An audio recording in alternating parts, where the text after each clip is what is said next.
নতুন এটা ভিডিঅ'লৈ স্বাগতম জনাইছোঁ। এইটো ভিডিঅ'ত আপোনালোকে গাড়ীৰ ষ্টকৰ কোনো অভাৱ নাই। এইফালৰ পৰা আপোনাৰ বাইকৰ যিমান আছে স্কুটি পাব, R15, পালচাৰ, আপোনালোকৰ আপাচি, 4 চকীয়া, 2 চকীয়া গোটেই আপোনালোকে ইয়াতে একেলগে পাই যাব। লগতে ৰিফাইনেন্সৰ সুবিধা এওঁলোকৰ তাত আছে। আপোনালোকে যদি ৰিফাইনেন্স কৰি ল'ব বিচাৰে ৰিফাইনেন্স কৰি ল'ব পাৰিব। ডিলাৰৰ এড্ৰেছটো মই শেষত জনাই দিম। স্ক্ৰীনত দাদাৰ নাম্বাৰ আহি থাকিব। আপোনালোকে যদি আহে কণ্টেক্ট কৰি আহিব পাৰে। বেছি দেৰি নকৰি একফালৰ পৰা ভিডিঅ' দেখাবলৈ চেষ্টা কৰিম। স্কিপ নকৰি ভিডিঅ'টো শেষলৈকে চাই থাকিব।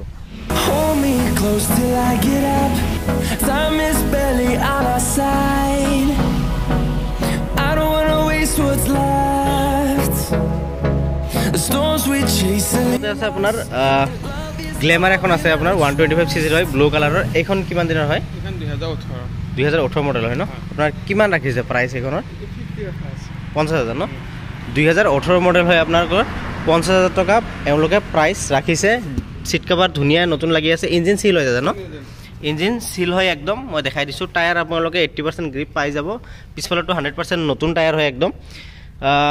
ৰিফাইনেন্স হ'ব নেকি এইখনৰ? ৰিফাইনেন্স নহয় ন? যদি লয় কেছত ল'ব লাগিব এইখন।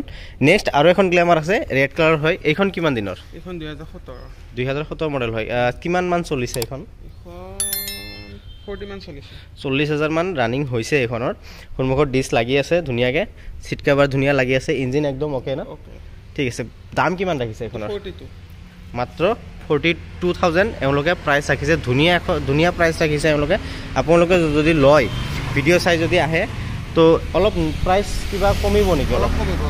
ঠিক আছে। যদি আপোনালোকে ভিডিঅ' চাই আহে প্ৰাইচ নেগচিয়েবল হৈ যাব। এওঁলোকৰ ফালৰ পৰা কম আপোনালোকে প্ৰাইচ পাই যাব। লগতে ৰিফাইনেন্সৰ সুবিধা আছে। যদি আপোনালোকে ৰিফাইনেন্সো কৰি ল'ব পাৰিব। নেক্সট নিউ মডেলৰ গ্লেমাৰ এখন আছে। এইখন কিমান দিনৰ হয়? 2019 মডেল ন? ৰেড কালাৰৰ ব্লেক কালাৰৰ হয়। এইখন কিমান ৰাখিছে? 50,000ত আপোনালোকে নিউ মডেলৰ গ্লেমাৰ এখন পাই আছে। বৰ্তমান ল'ব গ'লে প্ৰাইচ বহুত হাই হয়। 50,000ত আপোনালোকে এইখন পাই যাব। সন্মুখৰ টায়াৰ ধুনীয়া নতুন লাগি আছে। পিছফালৰ টায়াৰ নতুন পাই যাব। নেক্সট আৰু এখন আছে নিউ মডেলৰ গ্লেমাৰ এখন আছে। এইখন কিমান দিনৰ? ছেম ন? প্ৰাইজো ছেম হয় নেকি? আচ্ছা, প্ৰাইচ দুইখনৰে ছেম হয়। যিখন ল'ব পাৰে কালাৰ কম্বিনেশ্যন বেলেগ বেলেগ আছে। নেক্সট ছুপাৰ স্প্লেণ্ডাৰ এখন আছে। এইখন কিমান দিনৰ? 2021 মডেল হয় ন? 2021 মডেল হয় আপোনালোকৰ। ধুনীয়া গাড়ী কণ্ডিশ্যনত আছে। অলপ ধূলিবালি লাগি আছে। ল'ব আহিলে এওঁলোকে সেইখিনি কৰাই দিব। ইঞ্জিন আপোনালোকৰ চিল হয়। দাম কিমান ৰাখিছে এইখনৰ? 55 ন? 55,000 হ'লে এইখন নতুন ছুপাৰ স্প্লেণ্ডাৰ এইখন লৈ যাব পাৰিব। নেক্সট আৰু এখন আছে ছেম কেটেগৰীৰ হয় আপোনাৰ, কালাৰটো খালি বেলেগ হয়। এইখনৰ ছেম নেকি নে অলপ বেলেগ আছে?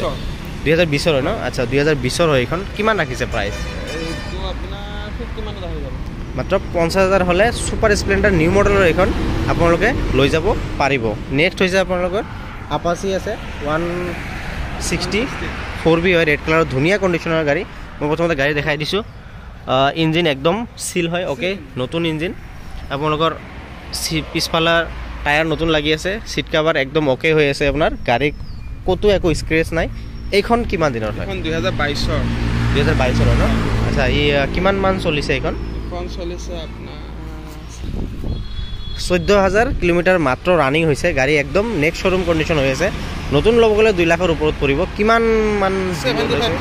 মাত্ৰ 75,000ত এইখন আপাচি আপোনালোকে লৈ যাব পাৰিব। নতুন ল'ব গ'লে প্ৰায় 2 লাখৰ আশে পাশে পৰি যাব। তো 75,000ত হ'লে ল'ব পাৰিব এইখন। ৰিফাইনেন্স হৈ যাব ন? কিমান দিব লাগিব ডাউন পে'মেণ্ট এইখন ল'লে?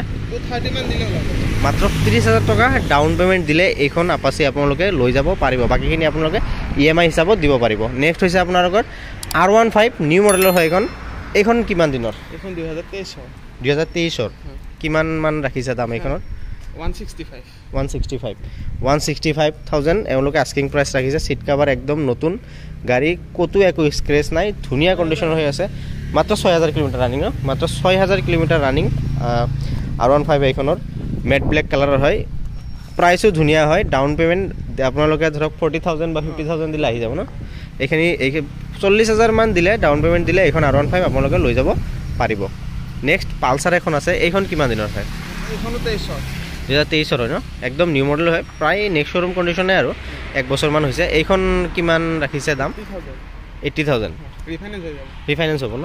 80,000 টকা এইখন পালচাৰৰ দাম ৰাখিছে তেওঁলোকে। চিট আপোনাৰ ডাবল হয়, ডুৱেল চেনেল আপোনালোকৰ ABS ডাবল ডিস্ক পাব না, ABS নহয়, ডাবল ডিস্ক পাব। ইঞ্জিন সিল হয়, ইঞ্জিন সিল হয়, টায়াৰ একদম নতুন পিছফালে। এইখনৰ প্ৰাইচ কিমান ৰাখিছে? এইখনৰ 80 মানে 80,000 টকাত ৰাখিছে। ৰিফাইনেন্সটো হৈ যাব, ৰিফাইনেন্স হৈ যাব, 30,000 মান দিলে ওলাই যাব এইখন। তো গাড়ী একদম নতুন গাড়ী, আপোনালোকে চাব পাৰে, ক'তো একো স্ক্ৰেচ নাই, ইঞ্জিন একদম অ'কে। হুণ্ডা শাইন নেক্সট আছে আপোনালোকে। এইখন কিমান দিনৰ হয়? এইখন 2023 হয় ন? কিমান মান চলিছে এইখন? চলিছে আপোনাৰ 11,000, মাত্ৰ 11,000 চলিছে। 2023 মডেল আপোনালোকৰ, যোৱাবাৰৰ মডেল আপোনালোকৰ, মেট ব্লেক কালাৰৰ আছে, একদম ধুনীয়া কণ্ডিশ্যনত আছে। এইখন কিমান ৰাখিছে দাম? এইখন 70 ৰাখা আছে। 70,000 ৰাখিছে ন? 70,000 টকা এওঁলোকে আস্কিং প্ৰাইচ ৰাখিছে। ইঞ্জিন মই দেখাই দিছোঁ, ইঞ্জিন ধুনীয়া কণ্ডিশ্যনত হৈ আছে। টায়াৰ, পিছফালৰ টায়াৰ একদম নতুনে হৈ আছে, চিট কাভাৰ নতুন লাগি আছে। গাড়ী কৰাবলগীয়া একো নাই, খালি আপোনালোকে ডাউন ৰিফাইনেন্স হৈ যাব ন? ৰিফাইনেন্স আপোনালোকৰ 25,000 টকামান দিলে এইখন শাইন আপোনালোকে লৈ যাব পাৰিব। নেক্সট হৈছে আপোনালোকৰ ছুপাৰ স্প্লেণ্ডাৰ। এইখন কিমান দিনৰ হয়? 2013 মডেল ন? কিমান ৰাখিছে এইখনৰ দাম? 20,000ত এইখন ছুপাৰ স্প্লেণ্ডাৰ লৈ যাব পাৰিব। কোনোবাই যদি সৰু সুৰা বিজনেছৰ কাৰণে ল'ব বিচাৰে এইখন লৈ যাই বিজনেছ কৰিব পাৰে। মাইলেজ ভাল, গাড়ী কৰাবলগীয়া একো নাই, একো নাই ন? আৰু ৰিফাইনেন্স ডকুমেণ্টছ যিখিনি আছে ইনক্লুডিং প্ৰাইজতে ডকুমেণ্টছখিনি থাকিব ন? ঠিক আছে। গাড়ী একদম বিজনেছৰ কাৰণে, মাইলেজৰ কাৰণে বহুত ভাল। নেক্সট হৈছে আপোনাৰ ক্লাছিক 350 ব্লেক কালাৰৰ হয়। এইখন কিমান দিনৰ?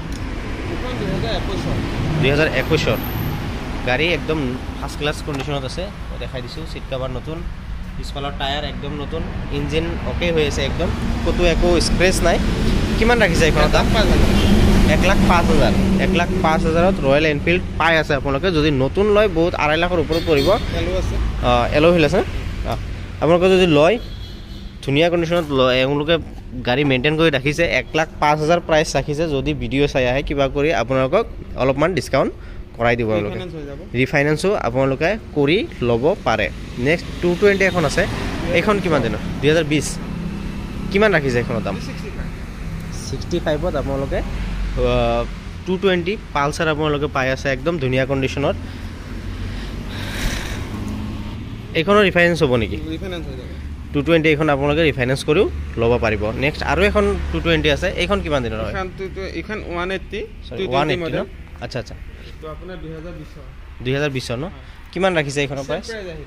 আচ্ছা 65,000ত আপোনালোকৰ 220 180 দুইখন ল'ব পাৰে। দুইখনৰ ভিতৰত আপোনালোকে যিটো পচন্দ হয় সেইটো আপোনালোকে ল'ব পাৰে, ৰিফাইনেন্স কৰাই লৈ যাব পাৰিব। নেক্সট হৈছে আপোনাৰ FZ য়ামাহাৰ। এইখন কিমান দিনৰ হয়? 2018 ন? একদম ধুনীয়া কণ্ডিশ্যনত আছে আপোনাৰ। টায়াৰ একদম নতুন চাব পাৰিছে, চিট কাভাৰ নতুন লাগি আছে, কালাৰ একদম ফাৰ্ষ্ট ক্লাছ হৈ আছে, ইঞ্জিন অ'কে হৈ আছে। কিমান ৰাখিছে এইখনৰ দাম? 50,000। 50,000ত আপাচি এইখন আপোনালোকে লৈ যাব পাৰিব। ৰিফাইনেন্সটো নহয় কি? ৰিফাইনেন্স নহ'ব, এখন ল'লে কেছত ল'ব লাগিব। 50,000 দাম ৰাখিছে এওঁলোকে। নেক্সট হৈছে আপোনাৰ পালচাৰ 150। এইখন কিমান দিনৰ হয়? 2020ৰ। কিমান মান ৰাখিছে দাম এইখন? 2020ৰ মডেল, টায়াৰ একদম নতুন, গাড়ীত একো এটা স্ক্ৰেচ নাই, চিট কাভাৰ নতুন, পিছফালৰ টায়াৰ নতুন, ডাবল ডিছ হয় ন? ডাবল ডিছ, ইঞ্জিন চিল হয়। যদি লয় কোনোবাই ৰিফাইনেন্স কৰি ল'ব পাৰিব নেকি? ৰিফাইনেন্সো আপোনালোকৰ হৈ যাব। তো 70,000 দাম ৰাখিছে এওঁলোকে। আপুনি যদি লয় আপোনালোকৰ 30,000 মান ডাউন পে'মেণ্ট দি 25,000 ডাউন পে'মেণ্ট দি এইখন ওলাই যাব। নেক্সট পালচাৰ এখন আছে 150। এইখন কিমান দিনৰ হয়? 2019ৰ। কিমান মান ৰাখিছে দাম এইখনৰ? 60।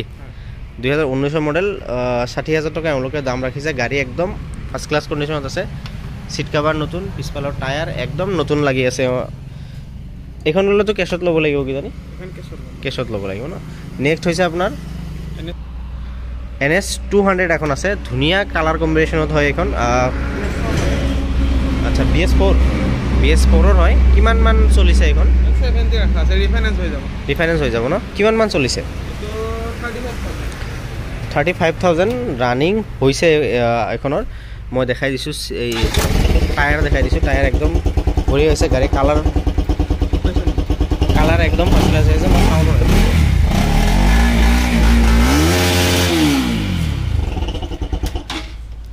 তো 70,000ত আপোনালোকে 200cc আপোনালোকে NS পাই আছে। নতুন ল'ব গ'লে বহুত দাম হয় এইখনৰ। যদি কোনোবাই লয় বহুত পাৱাৰফুল গাড়ী হয়, ইঞ্জিন একদম চিল হৈ আছে। যদি কোনোবাই লয় ৰিফাইনেন্স কৰি ল'ব পাৰিব, ৰিফাইনেন্স কৰি ল'ব পাৰিব এইখন। নেক্সট আছে আপোনাৰ হুণ্ডাৰ CBR ব্লেক কালাৰৰ হয়। এইখন কিমান দিনৰ? 2015 2015 ন। কিমান মান দাম ৰাখিছে এইখনৰ? 30 মান হ'লে ওলাই যাব মাত্ৰ 30,000। 30,000ত আপোনালোকে CBR হুণ্ডাৰ এইখন পাই আছে। বৰ্তমান এইখন গাড়ীৰ পাব নাই কিজানি, কিন্তু প্ৰথমত যেতিয়া লঞ্চ হৈছিলে তেতিয়া বহুত হাইপ আছিলে এইখন গাড়ী। বহুত কম দামত তেওঁলোকে এইখন গাড়ী দি আছে আপোনালোকক। নেক্সট কেইখনমান স্কুটি আছে দেখাম। হুণ্ডাৰ এক্টিভা কিমান ৰাখিছে এইখনৰ দাম? এটা আপোনাৰ 30 আহিব 2016 আচ্ছা 2016 মডেল হয়। মাত্ৰ 30,000 টকা হ'লে এইখন আপোনালোকে লৈ যাব পাৰিব। বহুত কম দামৰ প্ৰাইচ ৰাখিছে এওঁলোকে। যদি ল'ব আহে আৰু কিবা অলপ কমিব, প্ৰাইচ নেগোচিয়েবল হ'ব। নেক্সট আৰু এখন এক্টিভা আছে, হোৱাইট কালাৰৰ হয়। এইখন কিমান দিনৰ? 15। কিমান ৰাখিছে এইখন দাম? 22,000 টকাত এইখন স্কুটি আপোনালোকে লৈ যাব পাৰে। 2015 মডেল হয়। মই টায়াৰ দেখাই দিছোঁ, একদম নতুন হৈ আছে টায়াৰ। চিট কাভাৰ অ'কে হৈ আছে। ইঞ্জিন চিল হয় জানো? ইঞ্জিন চিল হয়। তো দামো বহুত মানে ল'ব লগাই দাম, ধুনীয়া দাম এওঁলোকে ৰাখিছে। যদি কোনোবাই লয় প্ৰাইচ নেগোচিয়েবল কৰি ল'ব পাৰে। নেক্সট আৰু এখন এক্টিভা আছে। এইখন কিমান দিনৰ? 16। কিমান ৰাখিছে এইখনৰ দাম? 30,000 ন। 30,000 টকাত 2016 মডেলৰ গাড়ী আপোনালোকে পাব। চিট কাভাৰ একদম নতুন, সন্মুখৰ টায়াৰ অ'কে হৈছে। ইঞ্জিন চিল হয়, কৰাবলগীয়া একো নাই ন, একো কৰাবলগীয়া কাম নাই। ধুনীয়া প্ৰাইচ ৰাখিছে যদি কোনোবাই লয় আপোনালোকে। 2015 নেক্সট আছে আপোনাৰ ব্লেক কালাৰৰ এভিয়েটৰ 2015 মডেল হয়। এইখন ধুনীয়া কণ্ডিশ্যনত আছে গাড়ী আপোনাৰ। চিট কাভাৰ একদম নতুন। পিছফালৰ টায়াৰ মই দেখাই দিছোঁ। টায়াৰ আপোনালোকে ধৰক 70% মান গ্ৰিপ পাব। ইঞ্জিন অ'কে আছে ন, একদম ইঞ্জিন অ'কে আছে। দাম কিমান ৰাখিছে এইখনৰ? 28। 28,000 টকা প্ৰাইচ ৰাখিছে এওঁলোকে। যদি কোনোবাই ল'ব আহে প্ৰাইচ অলপমান নেগোচিয়েবল কিবা অলপ হ'ব ন। ঠিক আছে। নেক্সট আছে TVSৰ জুপিটাৰ। এইখন কিমান দিনৰ হয়? 2019। কিমান মান ৰাখিছে দাম? 42,000ত TVSৰ জুপিটাৰ ক্লাছিক আপোনালোকে ল'ব পাৰিব। উইণ্ডশ্বিল্ড লাগি আছে সন্মুখত, ধুনীয়া কালাৰৰ হয় গাড়ী এইখন। যদি কোনোবাই লয় প্ৰাইচ নেগোচিয়েবল কৰি ল'ব পাৰে। নেক্সট হৈছে আপোনাৰ এণ্ট্ৰক TVSৰ। এইখন বহুতেই বিচাৰে। কিমান মডেল হয়? 19 ন। 2019 মডেল হয় আপোনালোকৰ। মই গাড়ীৰ কণ্ডিশ্যনটো দেখাই দিছোঁ। চিট কাভাৰ একদম নতুন, পিছফালৰ টায়াৰ অ'কে হৈ আছে আপোনালোকৰ। ভিতৰৰ ফালে দেখাই দিছোঁ আপোনালোকৰ। গাড়ী একদম কণ্ডিশ্যন ফাৰ্ষ্ট ক্লাছ হৈ আছে। এইখনৰ দাম কিমান ৰাখিছে? 50,000। 50,000ত এণ্ট্ৰক এইখন আপোনালোকে ল'ব পাৰিব। দোকানৰ এড্ৰেছটো হৈছে আপোনাৰ, যদি আপুনি মঙলদৈ ফালৰ পৰা আহে, মঙলদৈ কৰিম চৌক পাৰ হৈ ব্ৰিলিয়েণ্ট একাডেমীৰ অপজিটত আছে। আৰু যদি আপোনালোকে কলাইগাঁও বা ওদালগুৰি ফালৰ পৰা আহে তেতিয়াহ'লে কৰিম চৌক তেল ডিপু পাৰ হৈ আপোনাৰ ৰাইট ছাইডত কৰিব এওঁলোকৰ ডিলাৰটো। কণ্টেক্ট নম্বৰ দাদা আহি থাকিব ডিলাৰত। তো যদি আহে কোনোবাই আপোনালোকক ফোন কৰি আহিব পাৰে, মই এওঁৰ নাম্বাৰটো দি দিম আপোনাক। আৰু যদি কোনোবাই বিচাৰি নাপায় ফোন কৰিলেও এওঁদৰে আগুৱাই আনিব। ভিডিঅ'টো যদি ভাল লাগিছে লাইক কৰিব, কমেণ্ট কৰিব, লগতে চেনেলটো ছাবস্ক্ৰাইব কৰি দিব।